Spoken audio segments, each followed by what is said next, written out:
অনিয়ম আর কারসাজির কারণেই পুঁজিবাজারে আস্থা ফেরানো যায়নি সাধারণ বিনিয়োগকারীদের। বর্তমান সরকার স্বচ্ছতা এবং জবাবদিহিতা প্রতিষ্ঠা করে জনগণের অংশগ্রহণ নিশ্চিত করবে বলে জানিয়েছেন প্রধানমন্ত্রীর অর্থ ও পরিকল্পনা উপদেষ্টা। পুঁজিবাজার নিয়ে capital market journalist forum CMJF আয়োজিত সেমিনারে তিনি এসব কথা বলেন। পুঁজিবাজার গতিশীল করতে ভালো কোম্পানি তালিকাভুক্তর উদ্যোগ নেয়ার কথা বলেন বক্তারা। অপটিক্যাল ব্রাইটেনার, কালার গার্ড এবং জার্ট লক সমৃদ্ধ অ্যাডভান্স ফর্মুলায় এলো নতুন রে ডিটারজেন্ট পাউডার। ১.৫ দশকের বেশি সময় ধরে নানামুখী সংকটে পুঁজিবাজার। কারসাজিতে আস্থা হারিয়েছে সাধারণ বিনিয়োগকারীরা। অতীতে নিয়ন্ত্রক সংস্থার যোগসাজশে তালিকাভুক্ত হয়েছে মানহীন অনেক কোম্পানি। সেমিনারে পুঁজিবাজার উন্নয়নে নিয়ে নানা উদ্যোগের কথা তুলে ধরেন নিয়ন্ত্রক সংস্থার প্রধান।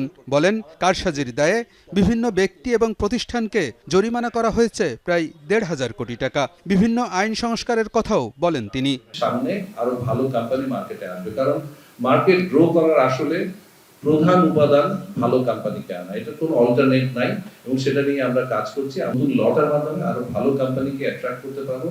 আমরা আশা করি নতুন গভর্নমেন্টের যে টার্গেটটা নিচ্ছেন সেই কাজটা অনেক সহজ হয়ে যাবে। শক্তিশালী পুঁজিবাজার ছাড়া দেশে টেকসই শিল্পায়ন এবং কর্মসংস্থান হবে না বলে মন্তব্য করেছেন এনবিআর চেয়ারম্যান। পুঁজিবাজারে বিনিয়োগকারীরা তার পুঁজি সেফ জায়গায় না রেখে আপনার এখানে খাটাবে বেশি মুনাফার আশায়।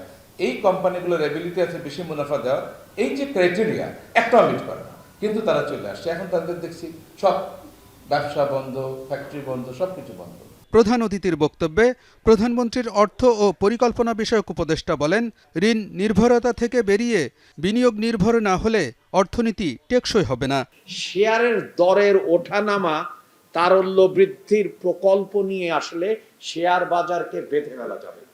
শেয়ার বাজারকে নিয়ে যেতে হবে সর্বজনের মালিকানার এবং সর্বজনের অংশগ্রহণের গভীরতর প্ল্যাটফর্ম হিসেবে, যেখানে স্বচ্ছতা নিশ্চিত করা হবে, জবাবদিহিতা নিশ্চিত করা হবে।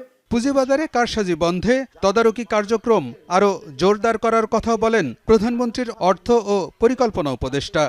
কিন্তু আমরা এটাও জানি যে কিরকম একটা ধসের মধ্যে আমরা আছি। আলমগীর হোসেন, যমুনা নিউজ, ঢাকা।